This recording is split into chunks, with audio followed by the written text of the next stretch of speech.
Welcome to a presentation about inductive arguments. I'll be your facilitator. My name is Julia Westlake. I want you to really take a moment to watch this slide. Is it distracting to see all these movements as I'm speaking? What are they doing on that board? Are those people seriously running? What does that have to do with induction? And are those horses in a pasture? Is this really a critical thinking presentation? Because this is awfully distracting.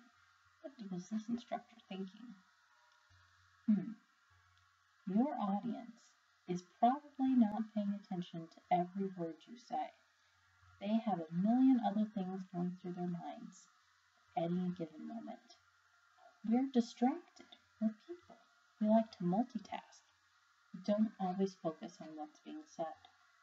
This has great bearing for how we present our arguments, what information we choose to include, how detailed we get, how much we repeat things or don't repeat things.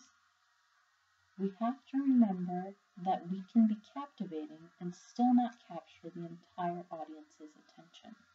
Think about this and how you were distracted during this introduction throughout our presentation today. So I want to take a moment and think of some trivia. So get out a pencil, a piece of paper, pause the video if you need to, and we're going to go through some trivia questions. It's okay if you get them wrong or right, it doesn't matter. Just do it without Googling anything, without looking anything up from your own mind, just whatever you think the answer is. And this is a fact or fiction quiz, trivia, if you will. So it's either a fact or it's fiction. So I'm going to read some statements to you, and you decide, is it fact or is it fiction? So here's the first statement.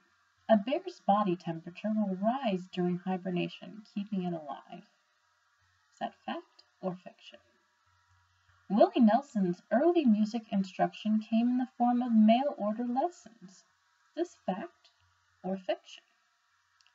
Vanilla comes from orchids. Fact or fiction? A cat can jump 7 times its height. Fact or fiction? Caterpillars have more muscles than humans. Fact or fiction? Emily Dickinson published nearly 1,000 poems in her lifetime. Fact or fiction?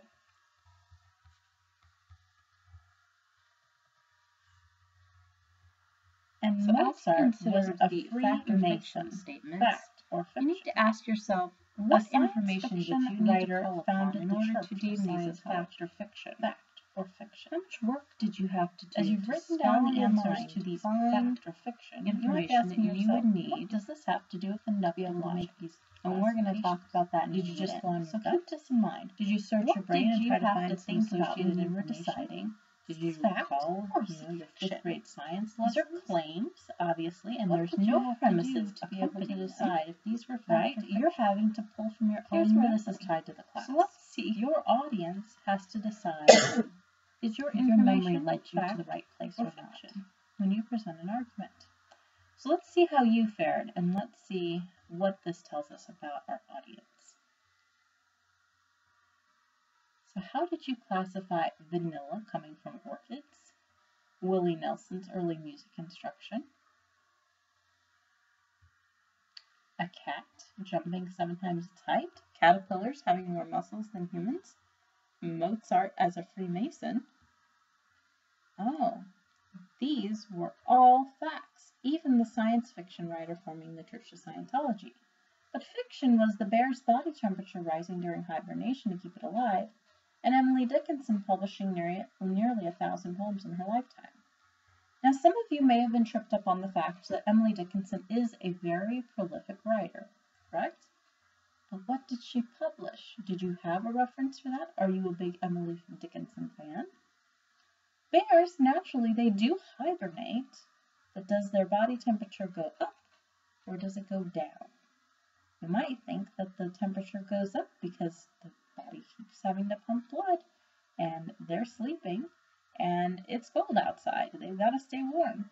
It actually goes down though, so that they circulate less blood, right? And so that they can sleep the entire winter. They need less oxygen and less circulation to stay alive. That's the way their body works. Now, facts, you might think of a vanilla bean. Does it come from the bean plant or from an orchid? You might think about Willie Nelson and think, I don't know if he did mail order lessons. And caterpillars are really tiny. How could they have more muscles than a human? All these things require that you have previous knowledge, something you can call upon, some kind of frame of reference, or the ability to easily get that frame of reference. Now, as presenters who are critical thinkers and forming arguments based on critical thinking, we want our audience to do as little research as possible. We want our arguments to be as believable as they can be on their own without having to add a whole lot, right? But sometimes we have to rely upon the listeners or our readers actually having some kind of foundational knowledge. Even in our class, as an instructor, I have to rely on the fact that you've met a prerequisite to be in the class. I have to make some assumptions about what you know. Now, when you're presenting an argument, you have to do the same thing. Even if you feel like you have to spell things out, you're still assuming that the listener or reader has some type of foundational knowledge. We're going to talk about, for instance, even if you had to give every detail, I want kind of this written overreaching, you're assuming that your audience can come out at you, which is even the most basic assumptions, but let me think, understanding about your audience. In Induction, think about this exercise we and what you actually needed to do want in order and to decide if these were fact the or fiction. reader or listener to Now do think some about the thinking. things We're that you had to relying do on in them order to to add some decide information. if you got this So correct or not. keep in mind, Did you really know whether or not vanilla came from orchids, or did you ruminate have about it? Now, induction versus deduction. We've covered deduction before in class, and now we're covering induction. So, in case you haven't remembered exactly what deduction is, we're going to cover that a little bit. We're going to compare and contrast induction and deduction. So, here we have induction and deduction. The logic tends to go in two opposite directions. That's not a hard, fast rule. It just happens to be the way they tend to go. Now, deduction, as we've studied before, tends to be, I give you some general information, and then I make really specific conclusions about that information, right? Induction, on the other hand, tends to be general conclusions based off of really specific information. However, it can also be specific conclusions based off of general information. I know that we're going to have to I'm really confusing you. What are they? And oh my gosh. So an inductive argument a conniption fit about is how that much I'm the confusing you, because premises this cannot be provide the case. reasons How can supporting, it and do you've the heard me use exact that same word thing? a lot, supporting Let's see the how it probable works, 'cause truth it of does the conclusion. work differently. Probable than truth. Deduction. In an Remember in inductive argument, the deduction, we spelled premises are everything intended out. only to be It was so basically strong like a 1 that plus if 1 they're equals true, 2. then it is unlikely, And it can't it's a equal good word, 3. unlikely It can't that equal the 4. conclusion is It could only false. equal 2. That's deduction, right? We So spell in induction, everything out, we don't have and it only absolute leads to one truths. plausible Like conclusion. when we use deduction, where it claim. leads us to a conclusion Induction, that on the other hand, plus remember, 1 equals 2, because it can't equal 3. It's I'm got to going to equal have to 2, add some information. right? In I'm going to induction, have to think about it. we're talking about more like algebraic equations, where we could substitute numbers, various numbers for n and get the same answer. Like 5 plus n equals 12. Well, 5 plus n's got to be what to equal 12? 7. But if it was 5, times 2 plus 2, then it could equal 12 as well. So n, is it really an equation or is it a number? Don't go into the math there, but think about it that way. It can be a number of things, okay? And we've got to lead to the probable conclusion. So if we think about induction, we have a claim, and then we have premises. And the premises do not lead us to an absolute conclusion. They lead us to information that is likely to be true. So we're going to look at some examples of this to make more sense, but let's think about our fact versus fiction exercise. Why would that have been appropriate when discussing this type of argument? Give you a couple seconds to think about that. So here, when you were debating whether or not these were fact or fiction statements, you had to decide, okay, what information do I have? So you actually had unstated premises that I relied upon you to know, and this could have gone really wrong or really right based on whatever information you had, and you added those to my claims, and then you came out with this conclusion of, oh yeah, that's likely true, okay, or that's likely false, right? So you in turn made an argument, right? And if I asked you why you gave the response you did, you would actually present to me an argument. You'd make a claim like, I thought this was fiction because, and you'd give me the premises, and you'd be using induction because you're saying, I thought this was likely to be the case because caterpillars are really small, and caterpillars, don't actually have the ability to grow big enough to have more muscles than the human body. Whatever you relied upon, which was false, led you to a bad conclusion, but still, you would present me with the claim and then premises, and that's why it was probably true for you, right? We don't have absolutes.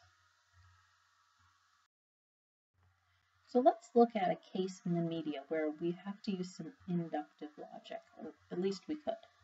So a couple years ago, there was a story about a girl named Caitlin Hunt, Florida. And when Caitlin was about 17 years old, she started a relationship with a freshman girl who was 14, and they played basketball together. Now, the coach, after finding out about the relationship, said, Caitlin, I'm sorry, but I got to kick you off the team because I don't want any drama on my basketball team. Okay? So she got kicked off the basketball team. Then the young girl's parents reported the older girl, Caitlin's, sexual behavior to authorities right after Caitlin turned 18 and their child turned 15.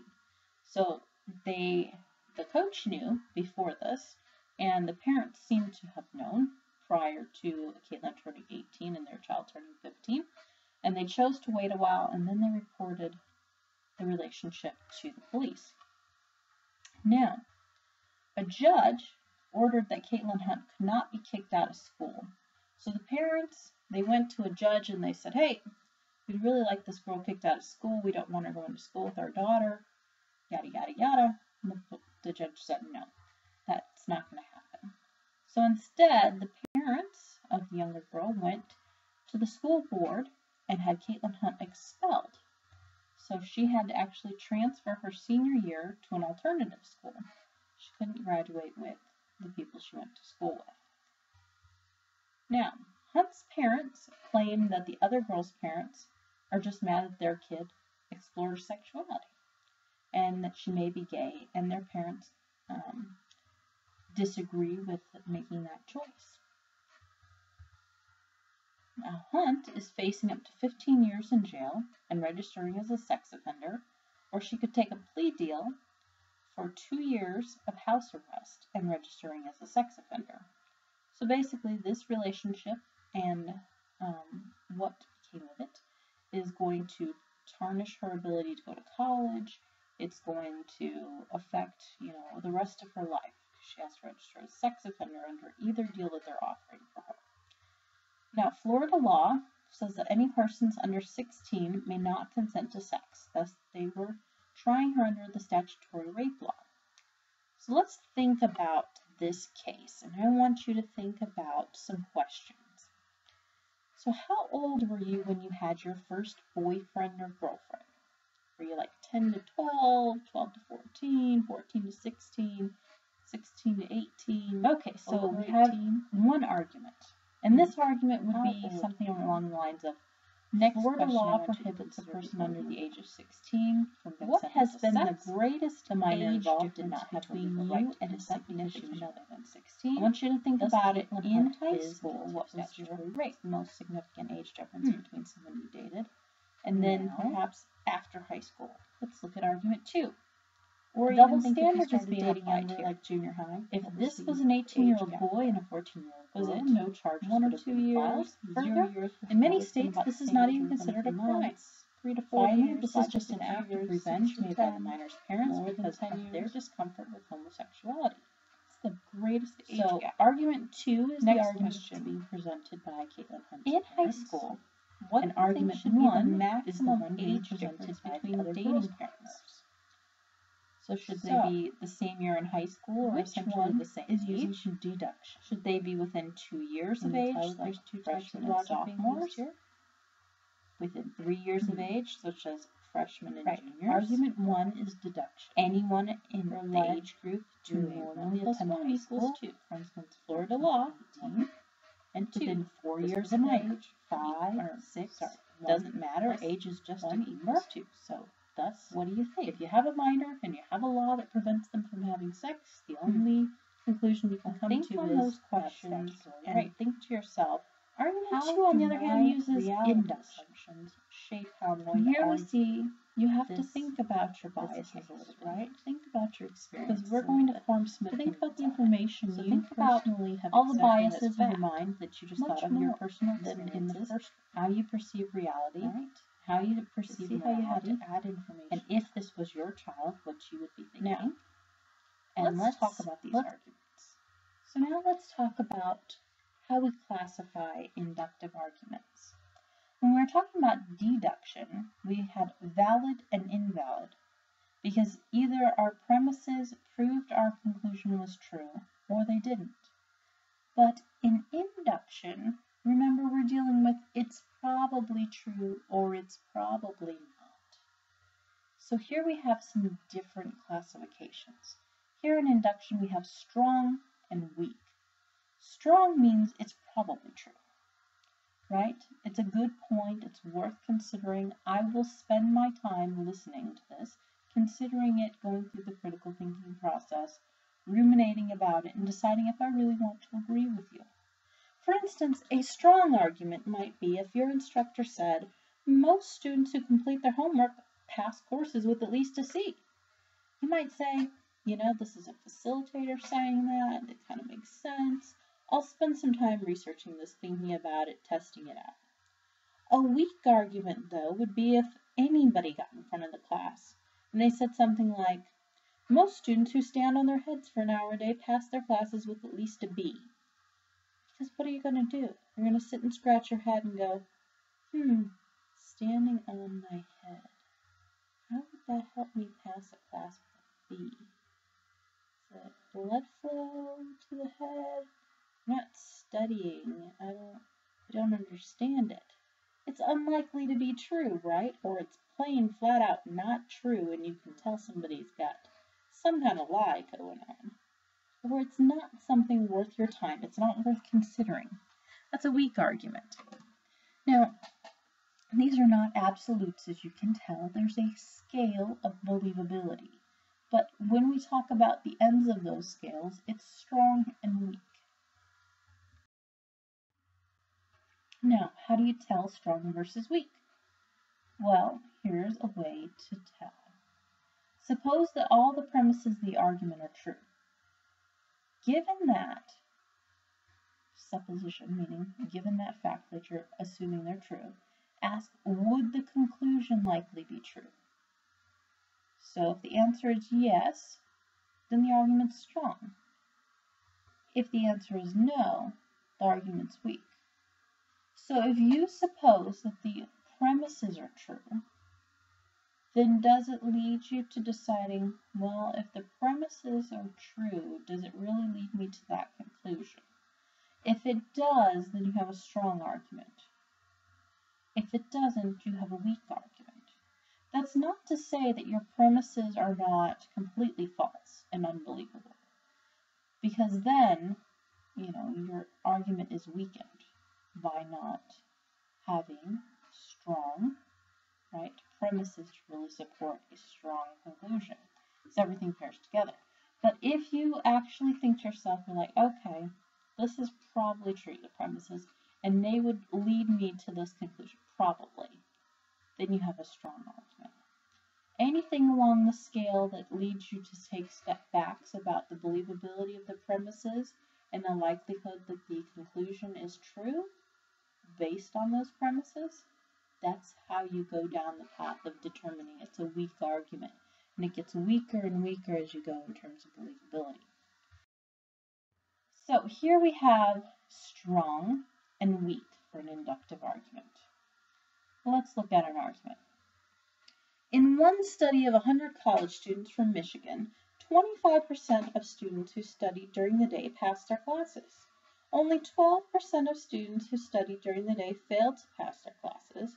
Approximately 63% of students studied at night, and 37% of those who studied at night passed their classes, while 63% did not pass any or all of their classes. Therefore, it is better to study during the day. That's a lot of information. Let's see what else we've got here. Students are each unique individuals. As such, there is no one best time to study. Students should follow several rules based on decades of research to maximize their study time, such as taking breaks, studying when most alert, and spreading study time over multiple sessions. Which one do you think is weak, and which one do you think is strong?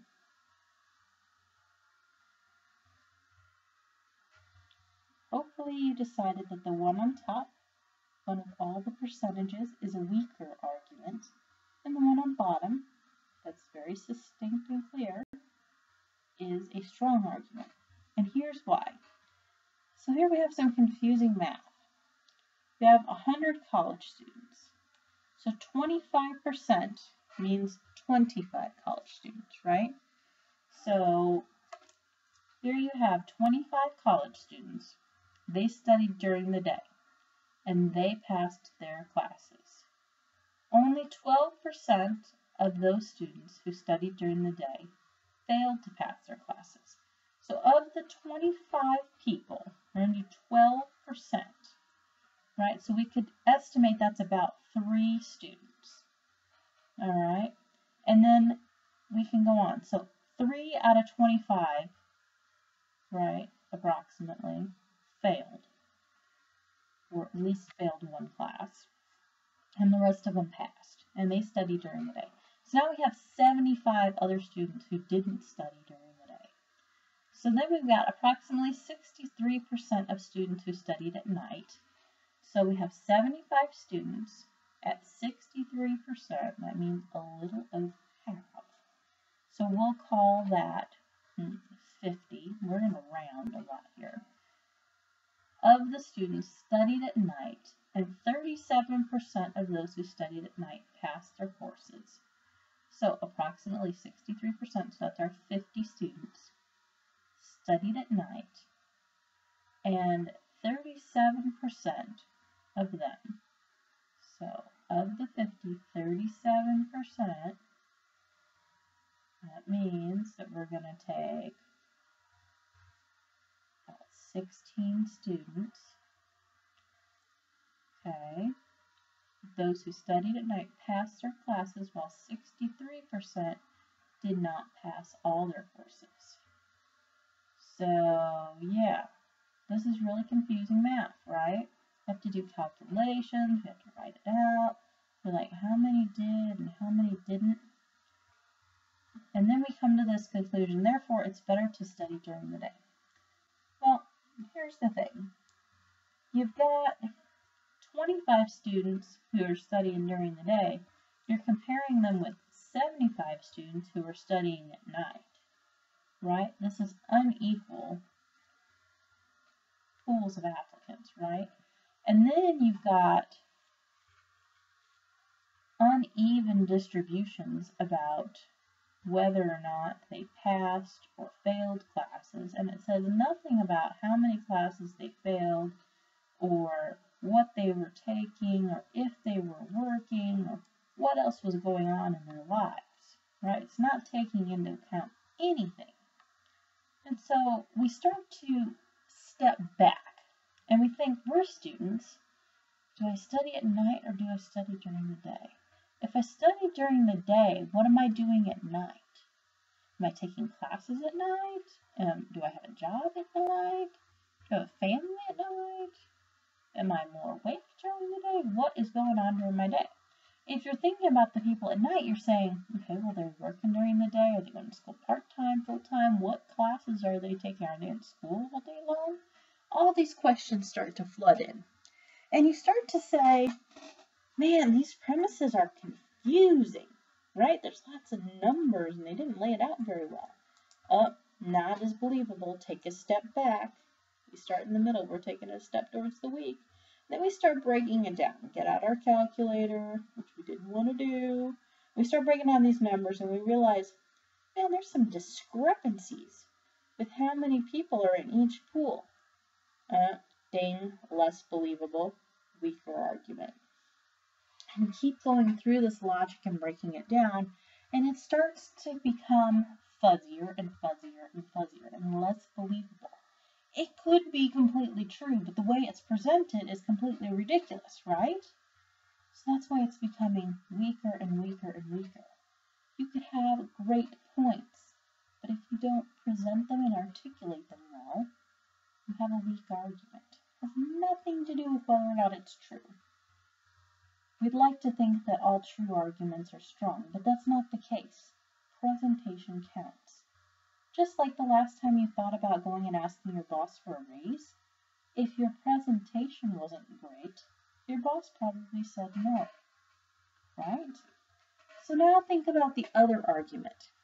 Here we have this clear, concise, common sense-based approach to what we're saying. First of all, you're each unique individual. Clicks with you, right? Everybody's different. I've been told that since when? Since grade school. Check box for believability. So there's no one best time to study. You might have a friend and she studies best during the day. Your kids might study best during the night. You might do really well on your lunch break. It doesn't work for everybody.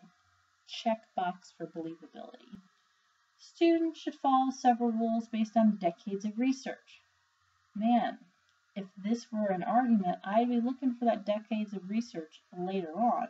But right now, I'll just take your word for it that there's decades of research. It sounds good. To maximize their study time. Yeah, that makes sense. Check for believability. Taking breaks. Maybe that doesn't jive with believability, but if you've taken an introduction to college studying course, it should ring a bell because taking breaks during studying actually ups your ability to remember things. Studying when most alert. That makes sense. If I'm falling asleep, how effective is my studying going to be?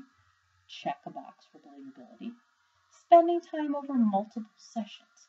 My teachers always told me don't cram before a test. I always did it anyway, so yeah, it probably makes sense that I could retain more if I spread it out, but cramming is a lot of fun, so I'm going to keep doing it. But it's still check a box for believability. So that's why the bottom one is stronger, because it's more believable, right? We can latch onto it, we can understand it, we can follow the logic. It makes sense. Keep that in mind. How much does your argument actually make sense? How believable is it? Do I have to do a lot of work to follow your logic? Do I have to have a lot of information? Do I have to do math, right? Think about these things when you're putting together your argument. How hard are you making your audience work? All right, so here we have inductive reasoning, and let's talk about some things here. Remember that your premises in induction support. They don't prove or demonstrate the conclusion like they do in deduction. Here they support. They make it likely that your conclusion is good, true, right? There's a pattern, and the pattern is a premise. This is a premise, this is a premise, and based on this information, I came to this conclusion. Okay, that's how induction goes. So this is a premise, here's my conclusion. So what does that look like?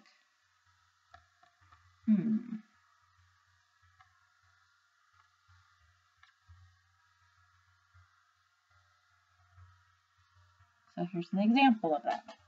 Plastic bags released in the Earth's waterways kill marine life every day.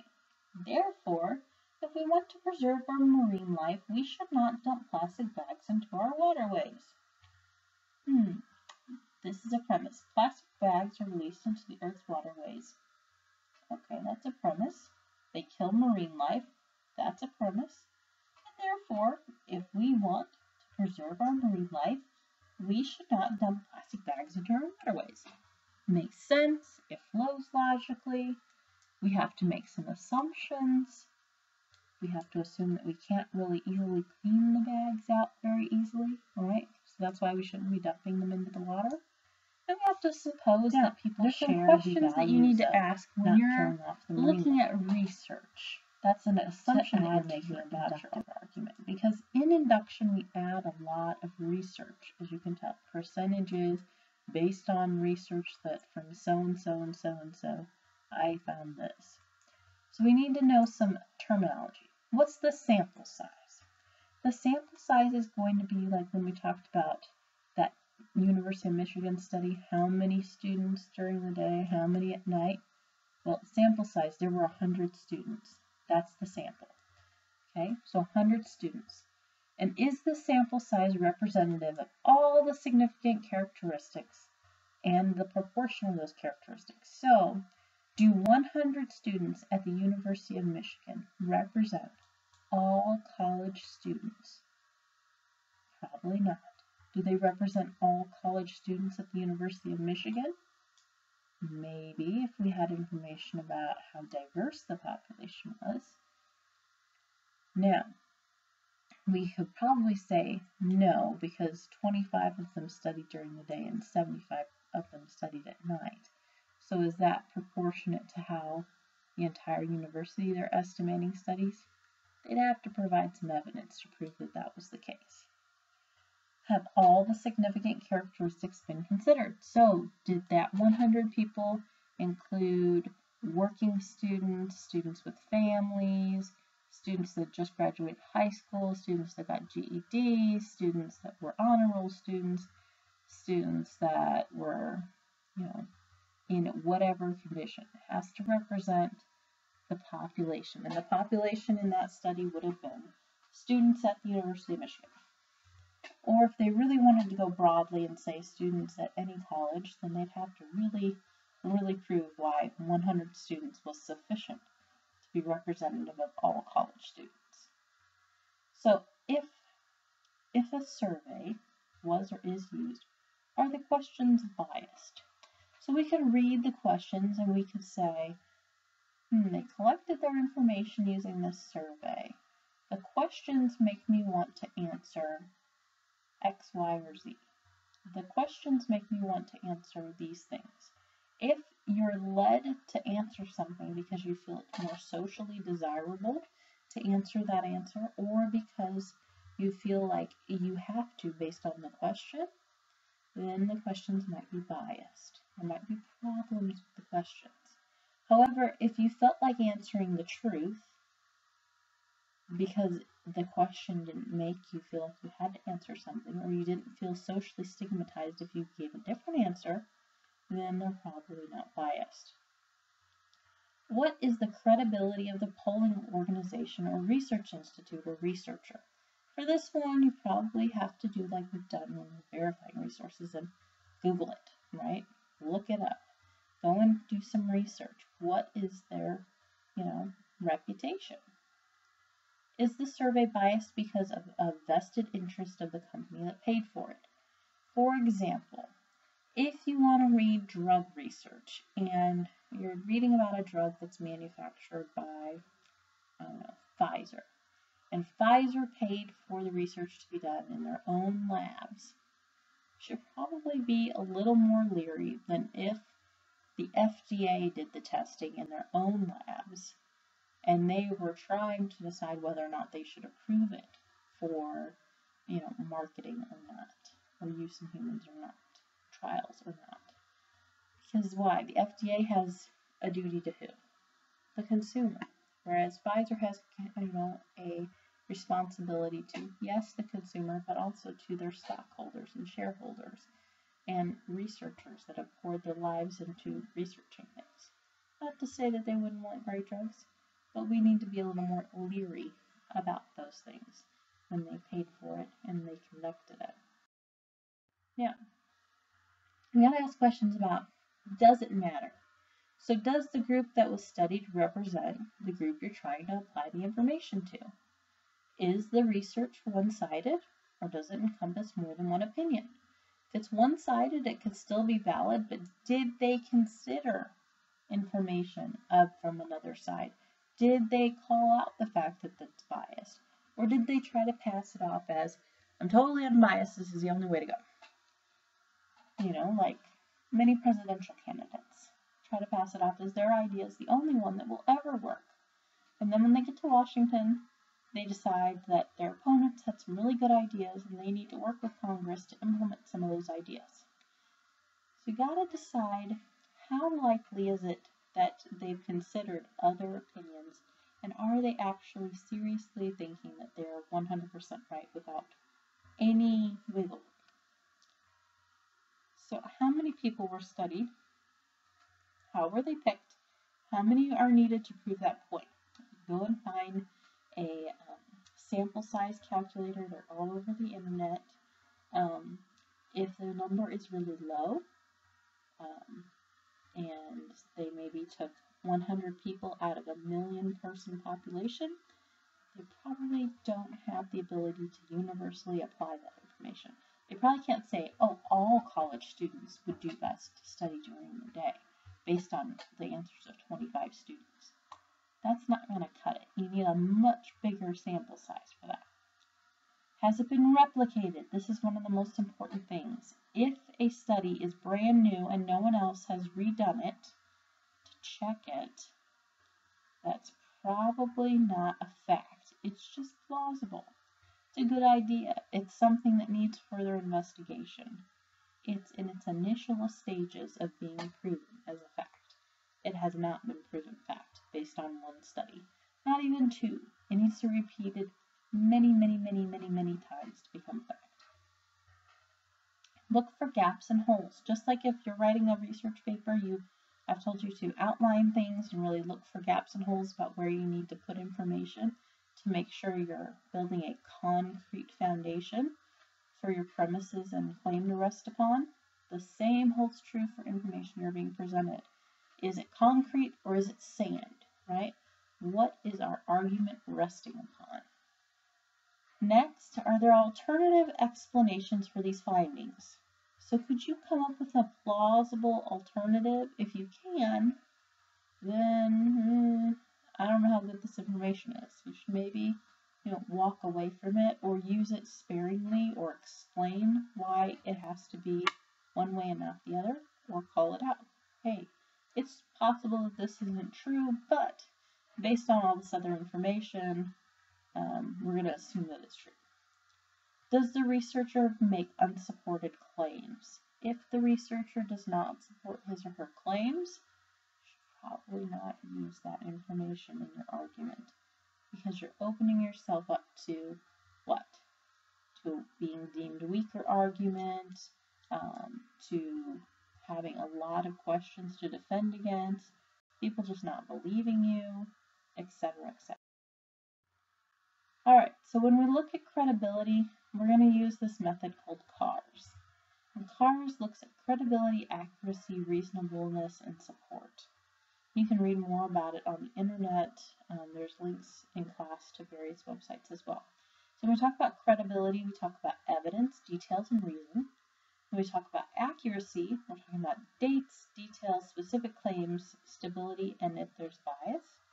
We talk about reasonableness, we're talking about tone, language, grammar, conflicts of interest, as well as bias. When we're talking about support, we're looking for sources, evidence of resources, citations, references, format, contact information, listed author, the reputation of the author, the organization that published it, etc. And there are detailed questions that we go through in order to determine whether it's credible, accurate, reasonable, and supported. And those things are called the CARS method or the CARS checklist. And we will be doing that in class, so you can look forward to going through that checklist to vet a source of information for use in forming an argument. Now, once you've collected all this data, you have to do what? Well, you're going to form an argument, right? This is a critical thinking class. So you're going to decide what type of argument you want to create. Do you want a general to specific, or do you want a specific to general argument? What kind of information are you going to begin with, and what kind of information are you going to end with? So we're going to pick a pattern, and you've heard me say it before, a syllogism is a pattern. So here's one that we talked about, general to specific, where we say most x's are y's, this is an x, therefore this is a y. Gibberish, right? Complete gibberish. Here's what it actually means. Most college students in CRT 201 are adults. Okay, this is a CRT 201 student. Therefore, this is an adult. That is an argument that follows this pattern up above. Here's another one. Most blondes have blue eyes. Therefore, Shelley has blue eyes. An unstated premise here would be that Shelley is blonde. Okay, maybe Shelley's standing right in front of you, and you can see she has blonde hair, but you can't see that she has blue eyes. Logan is a McLean, therefore he's Irish. And an unstated premise, which we don't like to use when we're writing or presenting, because it's confusing, is that most McLeans are Irish. Okay? So we can have unstated premises. We don't like to use them in this class. We don't like to use them in the real world. They leave a lot to be desired in terms of having to fill in blanks. But you can sometimes skip some information as long as your audience has it accessible. They have a really good chance of knowing the information or being able to pick it up quickly without having to do much. All right, so here we have some general to specific syllogisms. The strength of the argument relies on things like statistics, such as demographics, probability, and psychographics. And remember that arguments that are inductive are strong or they're weak. So look at some of these syllogisms. Such and such percentage of observed x's are y's. Therefore, the same percentage of all x's are y's. Gibberish again, right? Let's look at this in action. In a recent University of Michigan study, 15% of college freshmen came from homes where an adult member of the household was a University of Michigan alumni. Therefore, 15% of all incoming freshmen will be from households with University of Michigan alumni. So here we have, currently, 15% of our incoming freshmen are from U of M alumni homes. Therefore, next year we can expect the same percentage, 15%. Unless you had some kind of information to say we're going to get flooded with University of Michigan alumni, or we're not going to have any, this would be a strong argument. Especially if you could say, for the last 10 years we've had 15% approximately University of Michigan alumni legacy students. Here's another one. According to a Gallup poll, as of Monday, October 17, 2011, 50% of Americans support the legalization of marijuana use. Based on the results of the Gallup poll, it is clear that 50% of Arizona residents support the legalization of marijuana. Now, here, Gallup is a well-known polling organization, and they're saying here all of the Americans, support the legalization of marijuana. And based on this, we're going to say that everybody in Arizona, at least half of Arizona, supports that. The problem here is that Arizona is not the same as the entire United States. Right? So Arizona is typically a Republican state, whereas, let's say, Colorado is typically a Democrat state. So in the U.S., we have blue states and red states, right? We've seen on political maps. So if we took a sampling of the entire country, that is not representative of every state. Just like if we took a sampling from Arizona and tried to apply it to the entire country, it's not the same thing. Okay, so this would be a weak argument. We could say, maybe, but I'd like to see some more specific information from Arizona because the poll is too general. Okay, so when we're going for our critical thinking thought process, there should be some red flags raised with the second argument that's presented. Things to watch for when you have induction. Know the credibility of the resources. Yes, that means you may actually have to look up their references. If you are on Wikipedia, interestingly enough, 9 times out of 10, you might have a lot of difficulty finding some of the references that are listed because, dun dun dun, some people make them up. Oh my goodness. There you go. So, collect and analyze information accurately. Be familiar with statistical terminology, which you can find in presentations in our class. Use the CARS method to evaluate potential resources that you are going to use, or even that you're vetting that the resource you're using used. Look for multiple resources to back up the claims being made. So, if you're writing an essay and you're making an argument, you want more than one resource that says the same thing or something very similar. Okay? And the reason why is because you want to make sure you're right. You want to have lots of different evidence to throw at your holes in your problems in your essay. Where are you going to get questioned? Here's a ton of evidence that says the same thing. Ha, I'm right. Move on to the next place you have a gap. Look, ton of evidence. Boom, I'm right. Ensure that the information is timely. That means published recently, up to date. Now, there's some questions you need to ask yourself. It could have been published last week, but if this week a new study came out that proved last week's study wrong, then last week's study is out of date. So it doesn't just speak to when it was published, like there's not a hard and fast rule, anything in the last 3 months or the last 5 years is correct. It depends on what you're researching and what else is out there in terms of research. Okay, let's look at another syllogism here. So this one says, it's an argument from analogy. So we're going to use an analogy to make an argument. So here we have x and y have properties p, q, and r. X has feature f, therefore y has feature f. Let's look at an example. Tommy and Betty are both college students who attend West. They are about the same age and work for the same company and have the same boss. Tommy is a scheduler, therefore Betty is also a scheduler. So here we see that they have the same properties, the same age, they work for the same company, they have the same boss. And then we have X, which is Tommy. He's a scheduler, that's feature F. Therefore Betty, who's Y, is also a scheduler, which is feature F. We basically think of playing Mad Libs, right? So if you're ever a kid and you have like a sentence and you're like fill in a noun, fill in a verb, fill in an adjective.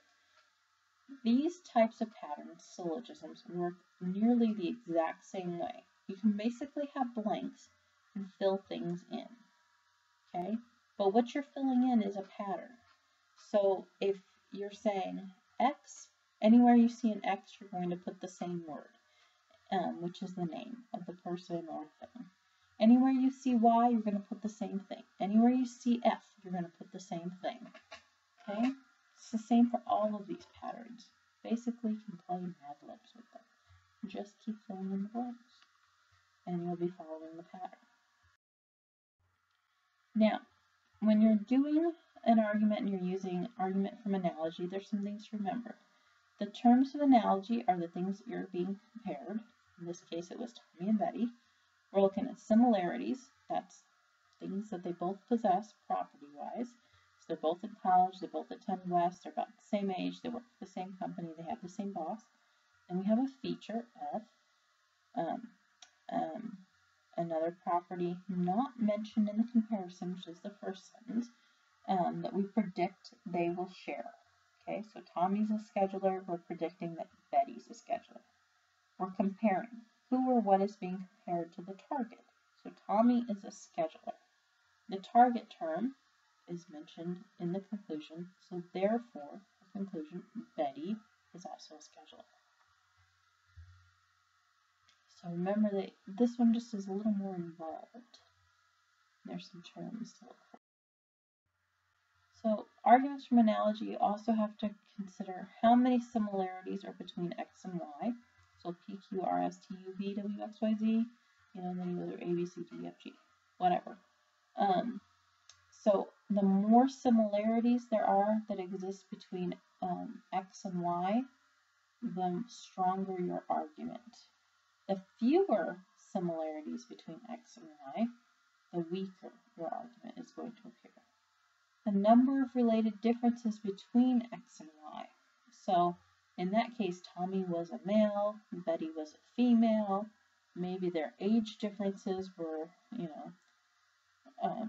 they looked the same age, but when you're looking at them, they seem different ages to you, or maybe they're majoring in different things. For instance, maybe Tommy's a psychology major and Betty is a business major. And they say that they're going to school so they can further their job. What are they doing? The diversity of the related similarities. So, are all the similarities that you list about the same thing? Like, is it all about their haircut or their clothes? Or is it all about their age or where they grew up? Or are they kind of diverse? The number of entities that the comparison term x includes. So is there a huge group that you're saying is x? So all these people in class, instead of Tommy, all these people in class share these qualities. There's 30 of them. And they all have these qualities, so therefore Betty must be the exact same because she's in class. And it's a lot harder to make an argument about 30 people than it is about just Tommy and Betty. So when you're doing the comparison term, you got to think about how big of a group is that. Now, things to be concerned with. Random variation. That occurs between samples. So you could just have an outlier, right? Sometimes there's not everybody fits into a nice neat box or along the line. Error of margin. So usually for accuracy, you like plus or minus 5%. So if you have bigger than 5%, you need to take that into consideration. For instance, if they said their error of margin was 50%, that means that if their accuracy they said was 50% accurate, they could have 0% accuracy or 100% accuracy. If they said their accuracy was 75% plus or minus 50%, that means they're either 25% correct or they could be up to 100% correct. So that error margin, you want it as low as possible. 5% and below is the best you're going to do. Probably never going to get 100% accuracy, but the lower the better. Confidence level refers to the probability that the proportion found in any given sample will be the given error margin. So that's how confident are you that this is accurate information. 95% is usually what you're looking for. 98% even better. Probably not going to get 100%. If you get something that's like 75% or lower, be very leery. You can go to this lovely website down here, learn more about these terms when you're looking at research, and it will help you along your way so that you don't have to learn all these statistical terms before you take stats. Alright, so thank you so much for coming to this presentation. I appreciate your attention, and I look forward to seeing you in class. If you have any questions, please feel free to post them up for me. I'll be happy to answer them privately or publicly. And have a great time learning about critical thinking.